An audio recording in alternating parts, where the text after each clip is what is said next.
Israel ने सायरेट मटकल को मैदान में उतार दिया है। और सायरेट मटकल क्या है ये आपको हम बताएंगे। सायरेट मटकल दुनिया की सबसे खतरनाक कमांडो टीम है। बंधकों को छुड़ाने में माहिर है सायरेट मटकल। दुश्मनों के खिलाफ कई गुप्त ऑपरेशन को सायरेट मटकल अंजाम दे चुका है।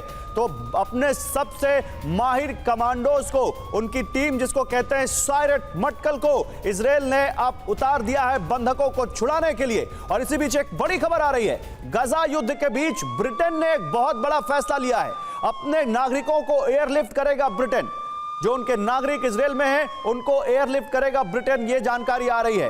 भारत भी अपने नागरिकों के लिए ऑपरेशन अजय शुरू कर चुका है और यहां पर ब्रिटेन भी अपने नागरिकों को एयरलिफ्ट करेगा। ये ब्रिटेन ने फैसला लिया है। इजराइल के जो नागरिक इस वक्त ब्रिटेन के जो नागरिक इजराइल में फंसे हुए हैं। और एक और बड़ी खबर देखिए, जिस ताइवान की हम बात कर रहे थे, जिस चीन की हम बात कर रहे थे, ये खबर आप देख लीजिए। इजराइल हमास युद्ध के बीच बहुत बड़ी खबर, ताइवान पर अटैक कर सकता है चीन। ये कौन कह रहा है? ये कह रहा है, ये अमेरिका से बात सामने आ रही है। पश्चिम का ध्यान भटकाने का फायदा चीन उठा सकता है। पश्चिम का ध्यान जिस तरह से भटका है उस तरह से फायदा उसका चीन उठा सकता है। अमेरिकी संसद के 2 सदस्यों ने यह दावा किया है। अमेरिकी संसद के सदस्यों के दावे को कैसे देखते हैं आप, एम्बेसडर मल्होत्रा? की अलार्म स्टेटमेंट्स आ रही हैं, सब संभावनाओं को ध्यान में रखते हुए दी जा रही हैं। लेकिन सोचने वाली बात यह है, ऐसा क्या ट्रिगर है, क्या वजह है जो चाइना इस समय इसका फायदा उठा के ताइवान पे अटैक करेगा? मुझे कोई ट्रिगर दिखाई नहीं दे रहा। और अमेरिका की कहीं भी इतनी ज्यादा इन्वॉल्वमेंट नहीं है कि जिसका फायदा चाइना उठा सके, या इजराइल और हमास के इस कॉन्फ्लिक्ट ने कोई ऐसी सिचुएशन क्रिएट नहीं कर दी कि जिससे चाइना इस समय इसका फायदा उठा के ताइवान के ऊपर, और फिर ये सारी सिचुएशंस कंपेरेबल नहीं है।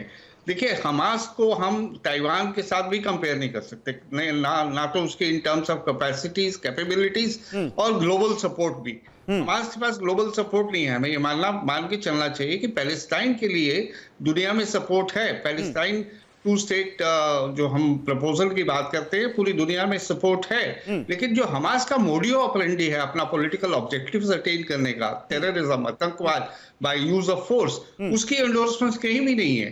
और पैलेस्टाइन मूवमेंट में जब से स्प्लिट हुई है, वेस्ट बैंक में जो पैलेस्टाइन अथॉरिटी है उसके लिए फिर भी कह सकते हैं कि सॉलिडारिटी और सपोर्ट है। अच्छा, तो ठीक है, मैं आपकी बात को मानूं अगर कि ताइवान पर अभी चाइना अटैक नहीं करेगा, तो प्रोफेसर भारद्वाज, क्योंकि मुझे अपर स्टूडियो जाना है, वॉर रूम में, जहां पर हमारे साथ जनरल सिवाच हैं, मुझे जल्दी से जानकारी दीजिए, क्या आपको लगता है कि अमेरिका के सैन्य बेसिस पर मिडिल ईस्ट में कुछ हो सकता है?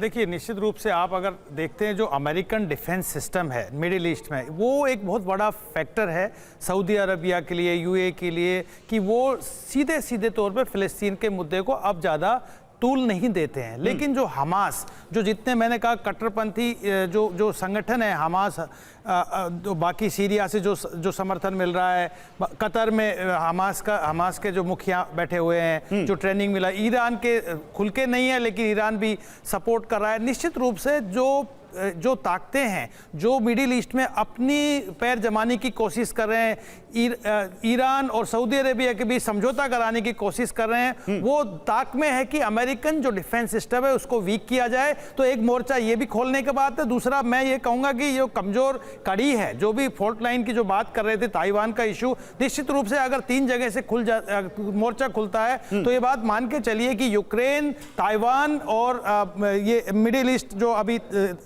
इजराइल वाला कॉन्फ्लिक्ट चल रहा है, ये इसका सबसे बड़ा बोझ पड़ेगा वो अमेरिका और जो वेस्टर्न वर्ल्ड जो वो लड़ रहा है इन तीनों से। वो एक बहुत बड़ा एक चैलेंज है। मतलब आप ये तो मानते हैं कि अमेरिका को कई फ्रंट पर अपने आप को मजबूत करना पड़ेगा। ठीक है, मैं अब जाना चाहता हूं यहां पर जनरल सिवाच के पास, क्योंकि सायरेट मटकल की अभी बात आई थी। हमने बताया था कि इजराइल ने कैसे अपनी जो सबसे खतरनाक कमांडो टीम है, जो हॉस्टेज क्राइसिस में माहिर है, हॉस्टेजेस को छुड़ाने में, वो अब क्योंकि जमीन पर उतार दी गई। और हमारे पास यहां पर वॉर रूम है जिसको आप देख सकते हैं। जनरल सिवाच, अब मुझे स्पेसिफिकली आप ये बताइए, क्योंकि आप वहां रह चुके हैं, अगर गाजा पट्टी में वहां पर टनल्स हैं, जो टनल्स हम दिखा रहे थे, वो टनल्स के विजुअल भी हम दिखाते रहेंगे, तो क्या स्ट्रैटेजी हो सकती है इनकी इस कमांडो टीम को? क्या वो सबसे पहले ध्यान रखेंगे, कैसे हॉस्टेजेस को छुड़ाएंगे? देखो, सच्चाई ये है गौरव, ये मान के चलना पड़ेगा, ये वही इजराइल है जिसने मुनीक ओलंपिक में जब इसके एथलीट को मारा गया था तो जिन्होंने मारा था चुन चुन के इजराइल ने उनको एक प्रकार मार दिया था।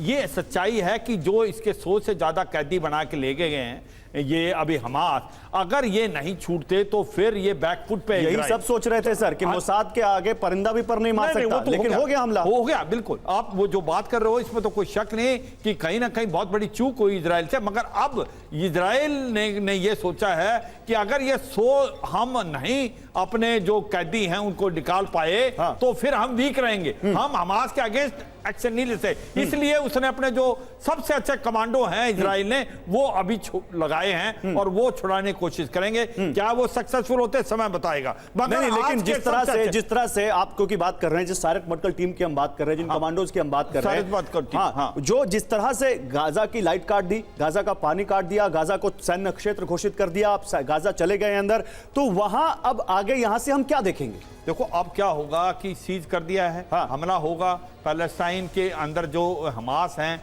उनको मारने की कार्रवाई होगी, एक कमांडो ऑपरेशन होगा जो ये कैदियों को छुड़ाने की कोशिश करेंगे। जो है अब ये कैसे करेंगे तो ये बताना तो बड़ा मुश्किल है, मगर ये ऑपरेशन जो बहुत ही मुश्किल है, मगर कितना टाइम लग सकता है इसमें लग सकते हैं 2 से 3 दिन, क्योंकि जितनी जल्दी करेगा उतना आसान है, क्योंकि जितना टाइम मिल जाएगा हमास को फिर वो इनको अलग अलग करेंगे, सो दैट अगर कुछ भी छुड़ा लिए तो कुछ रह जाएंगे।